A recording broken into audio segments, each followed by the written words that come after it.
আমি ওমরের নামে আল্লাহর কাছে নালিশ করব। কি নালিশ করবে? যে ওমরের আমলে আমি না খেয়ে আছি, আমার সন্তান না খেয়ে আছে। কথা বুঝতে পারছেন? এই কথা শোনার সাথে সাথে ওমর রাদিয়াল্লাহু আনহুর মানে বুকে আল্লাহ পাকের ভয় চলে আসলো, হৃদয় প্রকম্পিত হলো। প্রকম্পিত হওয়ার পর তিনি নিজে চলে গেলেন মদিনায়, যেটাকে বলি আমরা বাইতুল মাল, মানে রাষ্ট্রীয় সম্পদ যেখানে থাকতো ওটাকে বাইতুল মাল বলা হতো।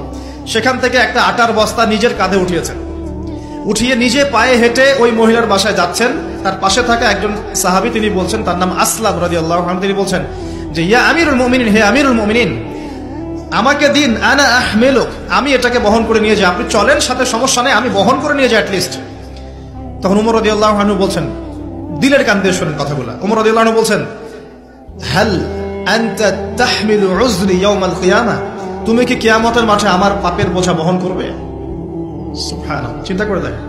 নিজের হাতে গেলেন, রান্না করে খাওয়ালেন, তারপরে বললেন আগামীকাল তুমি আমিরুল মুমিনিনের দরবারে এসো, সেখানে আমাকে পাবে। এই হলো ওমর রাদিয়াল্লাহু আনহুর খেলাফত। একদিন তিনি মেষ, তার যে উট, এটাকে পরিষ্কার করছেন।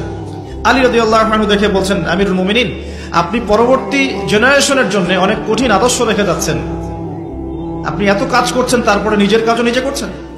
তখন ওমর রাদিয়াল্লাহু আনহু বলছেন, ওয়ালা তালুমুনি ইয়া আবুল হাসান, হে আবুল হাসান, আমাকে এভাবে বিব্রত করো না, কারণ আমি ভয় করি যে আমি যে অর্ধবিশ্ব শাসন করছি, তারপরে আমি ভয় করি যে আমার এই শাসনের আন্ডারে যদি একটা রাখালও না খেয়ে মারা যায়, আমি ভয় করি আল্লাহ এর জন্য আমাকে জবাবদিহি করাবে। আরেকটা বলে শেষ করে দিই, আমর ইবনে আস রাদিয়াল্লাহু আনহু, তিনি একজন গভর্নর, কোথাকার? মিশরের। কার আমলে আছেন? ওমর রাদিয়াল্লাহু আনহুর সময়। তো তার ছেলের নাম হচ্ছে মুহাম্মদ। তো সেই মুহাম্মদ আমর ইবনে আসের ছেলে রাদিয়াল্লাহু আনহু।